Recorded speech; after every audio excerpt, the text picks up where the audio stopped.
Welcome to Dracula Scroll, the real-time reading of Bram Stoker's Dracula meant to interrupt your daily doom scroll with a little bit of classic literature. Read aloud to as if by an older cousin, there's going to be limited editing and mistakes included. Please see my pinned video for disclaimers and content warnings. 15th of May, Jonathan Harker's journal. Guess what? Kept in shorthand. That's aggressive, I apologize. Once more I have seen the Count go out in his lizard fashion. What a start to the day.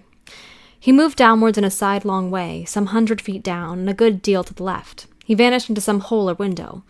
When his head had disappeared, I leaned out to try to see more, but without avail. The distance was too great to allow a proper angle of sight. I knew he had left the castle now, and thought to use the opportunity to explore more than I had dared to do as yet. I went back to the room, and taking a lamp, tried all the doors. They were all locked as I had expected, and the locks were comparatively new, but I went down the stone stairs to a hall where I had entered originally. I found I could pull back the bolts easily enough and unhook the great chains, but the door was locked, and the key was gone. That key must be in the Count's room. I must watch should his door be unlocked, so that I may get in and escape. I went on to make a thorough examination of the various stairs and passages, and to try doors that opened from them. 1 or 2 small rooms near the hall were open, but there was nothing to see in them except for old furniture, dusty with age and moth-eaten. At last, however, I found one door at the top of the stairway which, though it seemed to be locked, gave little under pressure.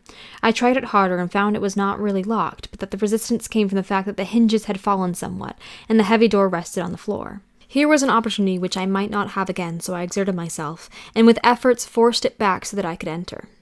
I was now in a wing of the castle further to the right than the rooms I knew and a story lower down.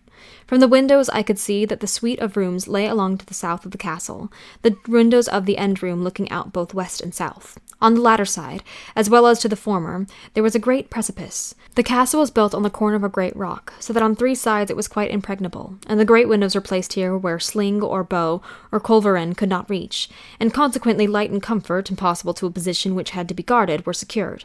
To the west was a great valley, and then, rising far away, great jagged mountain fastness, rising peak on peak, the sheer rock studded with mountain and ash and thorn, whose roots clung in cracks and crevices and crannies of the stone. This was evidently the portion of the castle occupied in bygone days, for the furniture had more air of comfort than I had seen. The windows were curtainless, and yellow moonlight flooding in through the diamond panes enabled one to see even colors, whilst it softened the wealth of dust which lay over all and disguised in some measure the ravages of time and the moth. My lamp seemed to be of little effect in the brilliant moonlight, but I was glad to have it with me, for there was a dread loneliness in the place which chilled my heart and made my nerves tremble. Still, it was better than living alone in the rooms which I had come to hate from the presence of the Count, and after trying little to school my nerves, I found in soft quietude come over me. Here I am, sitting at a little oak table where in old times possibly some fair lady sat to pen, with much thought and many blushes, her ill-spent love-letter, and writing in my diary in shorthand all that has happened since I closed it last. It is 19th century up to date with vengeance, and yet, unless my senses deceive me, the old centuries had and have powers of their own, which mere modernity cannot kill.